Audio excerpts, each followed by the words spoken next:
வணக்கம். நாம இன்னைக்கு பார்க்க போறது ஒரு செம்ம இன்ட்ரெஸ்டிங்கான புக் பத்தி.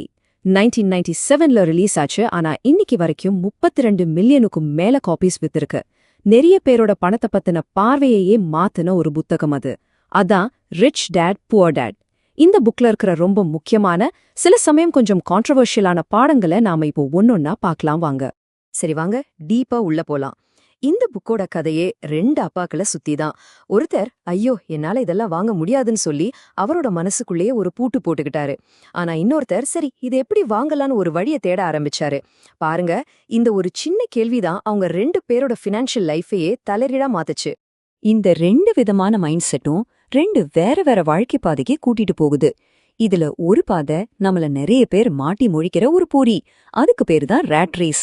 அதாவது பணத்துக்காகவே வேலை செஞ்சு அதிலிருந்து வெளியே வர முடியாம ஓடிக்கிட்டே இருக்கிற ஒரு வாழ்க்கை.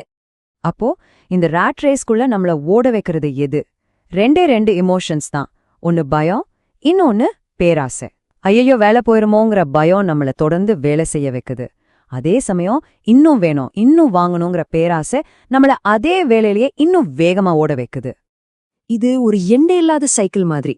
நல்லா கஷ்டப்பட்டு சம்பளம் வாங்குறோம், வந்த சம்பளத்துல பில்ஸ் எல்லாம் கட்டுறோம். அப்புறம் நம்ம பேராசைக்கு இன்னும் நிறைய ஆசை வருது.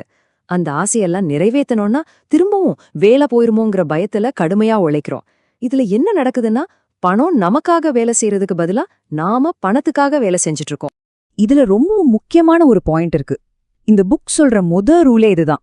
பணக்காரங்க பணத்துக்காக வேலை செய்ய மாட்டாங்க. ஏன்னா அவங்களுக்கு ஒரு விஷயம் நல்லா தெரியும்.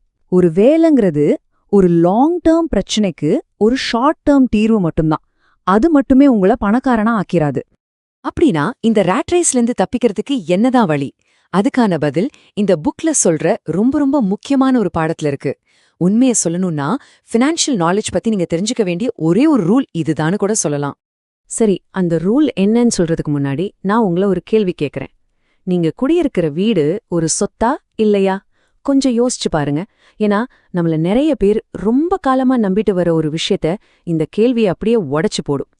இந்த புக்கை பொறுத்த வரைக்கும் அசெட், அதாவது சொத்துன்னா என்னன்னு ரொம்ப சிம்பிளா சொல்றாங்க. ஏதோ ஒண்ணு உங்க பாக்கெட்ல பணத்தை கொண்டு வந்து போடுதோ அதுதான் சொத்து. நல்லா ஞாபகம் வச்சுக்கோங்க, உங்க பாக்கெட்டுக்குள்ள பணம் வரணும். அப்படியே இதுக்கு ஆப்போசிட் தான் லயபிலிட்டி, அதாவது பொறுப்பு. ஏதோ ஒண்ணு உங்க பாக்கெட்ல இருந்து பணத்தை வெளியே எடுக்குதோ அதுதான் பொறுப்பு. இப்போ மறுபடியும் யோசிங்க. மாசம் மாசம் இஎம்ஐ கட்டுற உங்க வீடு உங்க பாக்கெட்ல பணத்தை போடுதா இல்ல எடுக்குதா?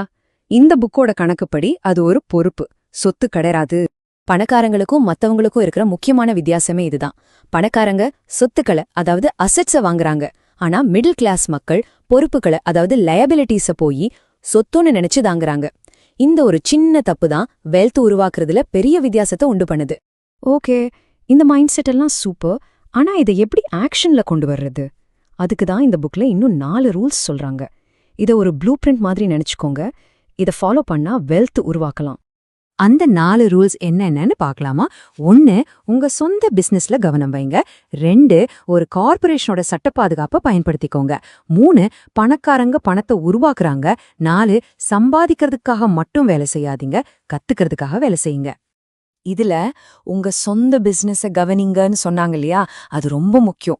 உங்க ப்ரொஃபஷன், அதாவது நீங்க சம்பளத்துக்கு பாக்குற வேலை வேற. உங்க பிசினஸ்ங்கிறது உங்களுக்கு வருமானம் தர்ற அசெட்ஸை வாங்குறது. இந்த 2க்கும் இருக்கிற வித்தியாசத்தை முதல்ல புரிஞ்சுக்கணும். இதுல ஒரு இன்ட்ரெஸ்டிங்கான விஷயம் என்னன்னா, உண்மையான சொத்துங்கிறது நிலமோ தங்கமோ கிடையாதுங்க.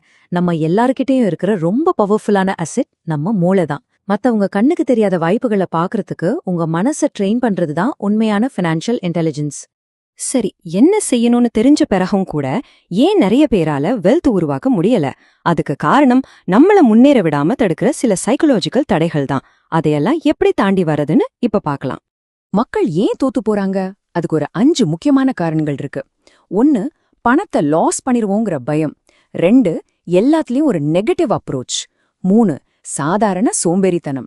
4, நம்மளோட தப்பான பழக்க வழக்கங்கள். 5வது, எனக்கு எல்லாம் தெரியுங்கிற திமிரு. இதுதான் நம்மள ஒரு அடி கூட எடுத்து வைக்க விடாம தடுக்குது. ஆனா இந்த எல்லா தடைகளையும் தாண்டறதுக்கு ஒரே ஒரு வழிதான் இருக்கு. அது ஆக்ஷன் எடுக்கிறது. நீங்க எவ்வளவுதான் படிச்சாலும் என்னதான் பிளான் போட்டாலும் வேலைய ஆரம்பிக்கலன்னா ஒரு பிரயோஜனமும் இல்ல. சும்மா இருக்கிறத விட ஏதாவது செய்யறது எப்போதுமே பெட்டர். ஆக்ஷன் தான் எப்பவுமே ஜெயிக்கும். சரி, இந்த ஐடியாவை மனசுல வச்சுக்கோங்க. நான் உங்களை ஒரு கேள்வியோட இந்த பகுதியை முடிக்கிறேன். சும்மா கேட்டுட்டு போறத விட ஆக்ஷன் எடுக்கிறது தான் முக்கியம். அதனால இப்போ நாம பேசின விஷயங்கள்ல இருந்து இந்த வாரம் நீங்க புதுசா கத்துக்க போற ஒரே ஒரு விஷயம் என்ன? யோசிங்க, செயல்படுங்க.